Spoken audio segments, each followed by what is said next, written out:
Ini merupakan review untuk kita bersama, karena saya yakin Bapak dan Ibu sudah setiap hari melakukan, dan secara teknis lapangan Bapak dan Ibu lebih menguasai. Kemudian nanti bicara mengenai logistik, bicara mengenai perkembangan ruang bisnis logistik, kemudian mengenai kompetensi SDM logistik. Ini perlu saya sampaikan kepada Bapak dan Ibu sekalian, kita perlu review, karena nanti ketika kita mengembangkan bisnis pun, kita akan kembali ke pengertian ini, bahwa yang kita sebut logistik itu sebenarnya hanya ada dua hal, Pak Aryono. Ya, bicara mengenai flow and storage, dua hal itu. Setiap aktivitas penyimpanan barang itu adalah logistik. Setiap aktivitas memindahkan barang itu adalah logistik. Memindahkan di mana? Bisa internal perusahaan, bisa antar perusahaan, ya, bisa antar wilayah. Nah, ternyata yang disimpan, yang dipindahkan itu ternyata nggak hanya barang, ada tiga. Yang pertama barang, ya, yang kedua jasa, yang ketiga informasi.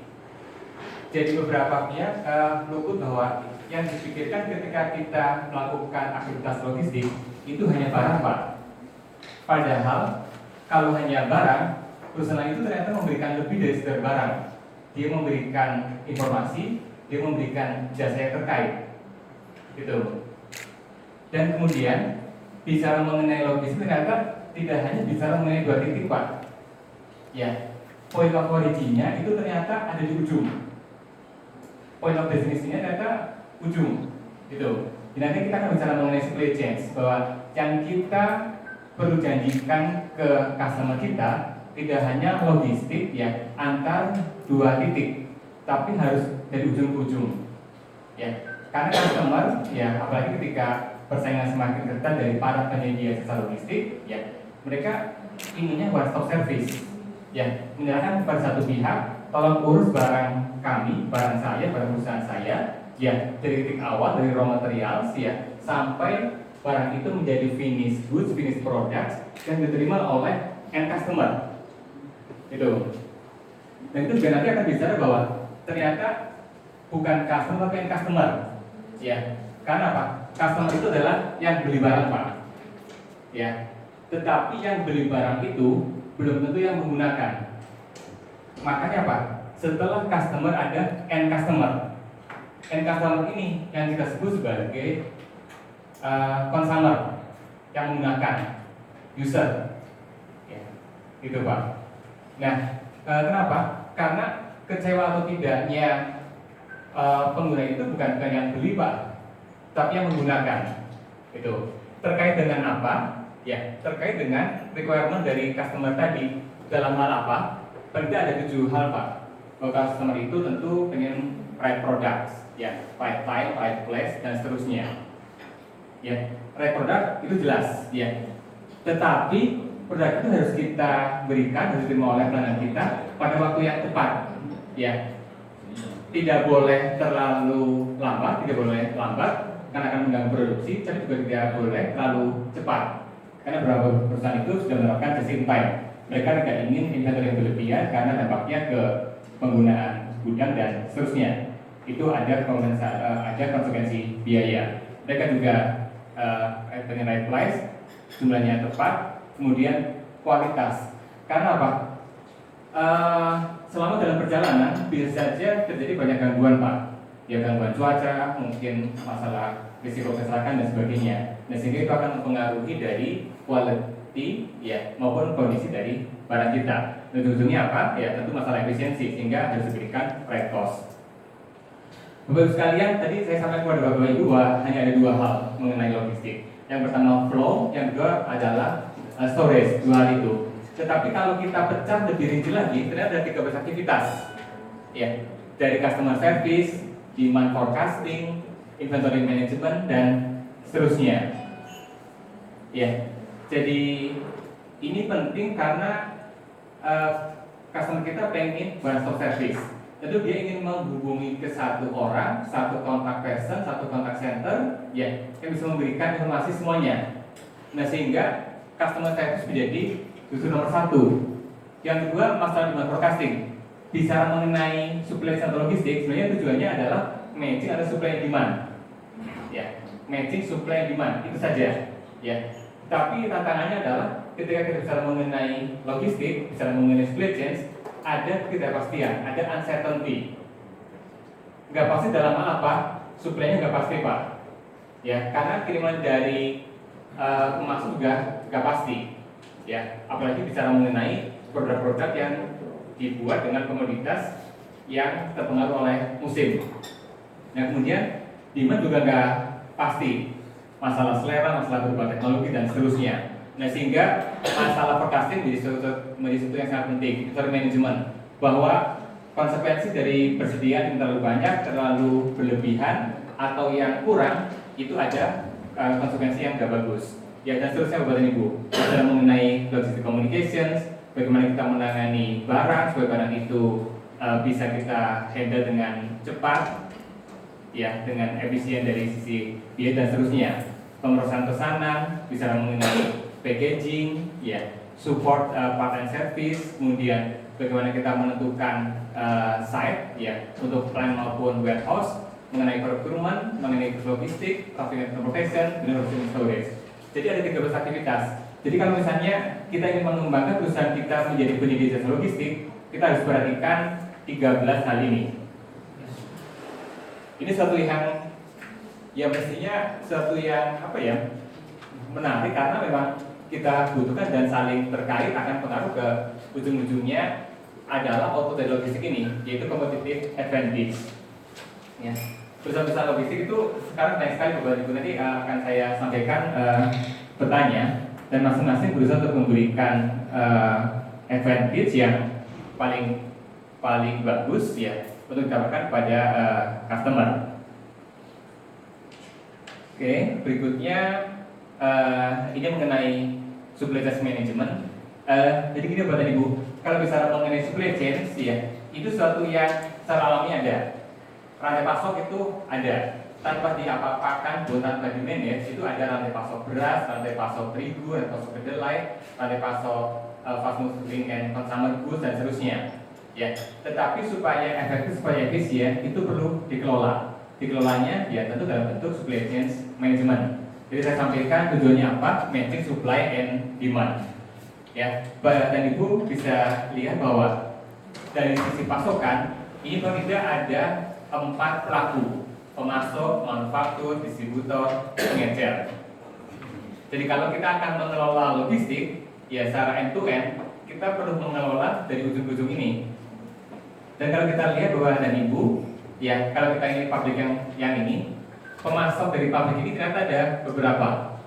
Ya, pemasok tingkat 1, pemasok tingkat 2-nya ada beberapa. Ya, sebagai contoh, bicara mengenai pabrik roti misalnya, maka pemasok pertamanya adalah pabrik tepung terigu. Kemudian yang berikutnya adalah perkebunan gandum dan seterusnya.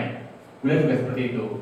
Kemasan juga seperti itu. Sehingga kita akan berinteraksi dengan sekian banyak pemasok pada masing-masing level. Demikian juga kalau kita bisa mengenai distributor, ya, bisa kita tetapkan distributor per segmen per wilayah misalnya, atau per segmen produk. Ya, sebagai contoh kalau bicara mengenai fast moving and consumer goods, ya, seperti odol, sampo dan seterusnya, biasanya mereka pecah jadi 2 Bapak dan Ibu distributornya. Satu distributor untuk modern market, satu lagi distributor untuk tradisional market. Karena karakteristiknya beda. Mengirimkan barang dari pabrik ke hypermarket sebagai bagian dari modern market, ya, pengirimannya itu dalam volume yang besar. Betul Bapak dan Ibu, ya, volume besar hanya ke beberapa titik. Karena kita serahkan ke retailer, di situ kemudian disebarkan oleh perusahaan lain. Tapi kalau kita bicara mengenai distribusi untuk tradisional market, maka kita bicara pengiriman ke pasar-pasar tradisional, ke warung-warung yang volumenya per pengiriman jauh lebih kecil, paymentnya berbeda dan seterusnya. Jadi ini adalah tantangan kita. Kalau misalnya kita akan menjadi penyedia jasa logistik, bisa atau tidak kita mengelola pasokan ini supaya matching dengan demand dari pelanggan kita. Bapak dan Ibu, kalau kita pecah lebih rinci lagi di satu perusahaan manufaktur misalnya, tentu kita tahu bahwa di manufaktur ini, pabrik ini ada bagian-bagian atau departemen, ya, Ada logistik department, R&D department, marketing and sales, finance, purchasing, production. Seperti itu. Demikian juga di customer, demikian juga di pemasok, demikian juga di pemasok tingkat 2 dan seterusnya. Mengapa ini perlu saya gambarkan? Ketika kita akan menerapkan supply chains, kita bicara mengenai 2 supply chains. Satu internal supply chains, yang kedua external supply chains. Kita nggak akan bisa mengembangkan external supply chain kalau di internal kita belum ada integrasi, masih belum terintegrasi hubungannya antara misalnya bagian sales dengan bagian logistik. Bapak dan Ibu, kalau bicara mengenai tugas bagian sales atau marketing, tujuannya apa Bapak dan Ibu? Targetnya apa? Penjualan sebanyak-banyaknya. Betul Bapak dan Ibu? Tapi kalau bicara mengenai bagian logistik, bagian pergudangan misalnya, mereka nggak akan bisa mengenai nyimpan barang sebanyak-banyaknya, karena akan ada konsekuensi biaya modal, inventory, biaya handling dan seterusnya. Mereka akan bicara mengenai optimal, seperti itu. Nah, bagian sales dia targetnya adalah jual sebanyak-banyaknya, sehingga permintaan sejumlah apapun dari customer kita diiyain. Betul Pak Ibu? Kapanpun diiyain, seperti itu. Nah, kalau ini tidak bisa dikoordinasikan dengan baik ke bagian logistik, ya, itu akan jadi masalah. Ya, kita akan memberikan angin surga, ya, kepada pelanggan kita yang ujung-ujungnya, ya, kita nggak bisa deliver. Nah, apalagi kalau bisa mengenai fungsi dari bagian yang lain, bagian raw material, misalnya, bagian produksi yang punya lead time lebih banyak daripada bagian yang menolak finish goods, itu akan berdampak banyak. Nah, jadi pertama adalah kita harus mengintegrasikan bagian-bagian ini. Oke, tentu perlu informasi, ya, perlu sistem informasi yang handal. Ya, kita tahu ada production flow di sini, ya, dan ternyata ada 8 proses bisnis. Kemudian Ibu, kita harus bersama bahwa ada perbedaan antara fungsi dengan proses bisnis. Ya, fungsi itu biasanya diwujudkan atau itu dalam bentuk bagian departemen. Ya, fungsi logistik, maka ada departemen logistik. Fungsi marketing, ada departemen marketing.